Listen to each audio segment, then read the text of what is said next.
Hi, thank you for coming to recordproduction.com again, and today we're going to do another bit more on drums and how I do it.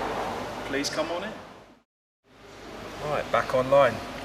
Okay, well this time I've gone for a slightly different kick drum than I spoke about in the past. I'm using the Audix D6.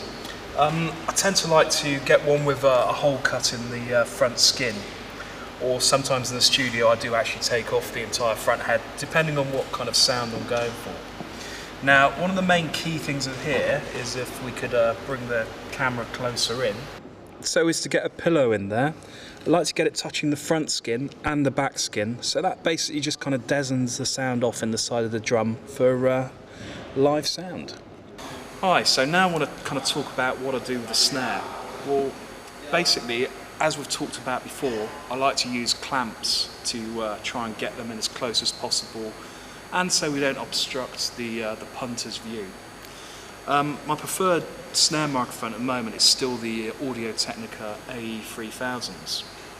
I tend to like to do them on a 45-degree angle to the drum head with a top and bottom, with reversing the phase on the bottom, just to kind of point it at the centre of the drum, just to get a real thick, kind of chunky sound, and hopefully we should hear that shortly. Next microphone of choice is I have a Neumann KSM 185, which I tend to have on the hi-hat. I also take that straight off the overhead stand to kind of get in tight and less kind of metal work around the drums. Same kind of idea again, is I'm going for the kind of 45-degree angle, just so it's not too much of a sharp sound, a bit of ambience in there, and that tends to work really well. Next I'd like to talk about is the timbales. Now, something new here is timbales, which we tend to, on Steve's band, have set up. Now, as we see, from down below again, I'm actually 257s pointed straight up at the skins. The reason I do that is because I get a bit of isolation on the microphones, so I can get a bit of a tighter sound.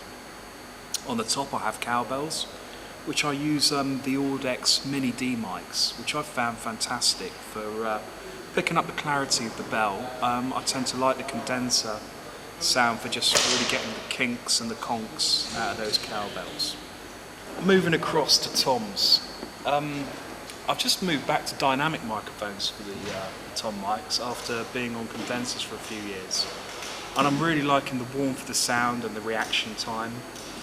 So same thing again, about a 45-degree angle coming in at the skin, and we'll get some close-ups for you so you can kind of see what I'm going. And also these fantastic clamps, which just, you know, you can really kind of get into a great position. So we have the D4s, are they D4s? D2s. D2s, okay. So on the racks I have D2s, on the floor I have a D4. And trying to kind of make sure I'm angling them away from the cymbals, just for kind of rejection and things like that. That's basically where it goes with the close miking. And then of course I have the overheads, which I tend to use AKG 414s. Now what I like to do with them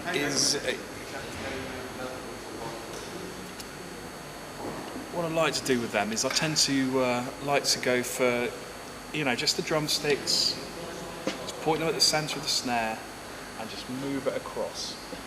And just kind of pull them in a bit, you know, so I'm just working off the snare to get that sound, but I can push in the mix and it just kind of brings the whole kit up just to get a nice warm sound.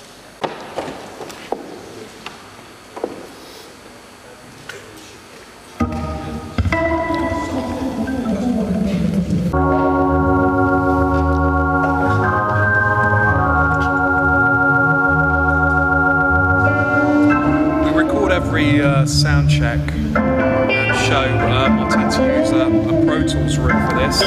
Yeah, I'm just creating a session for today's show.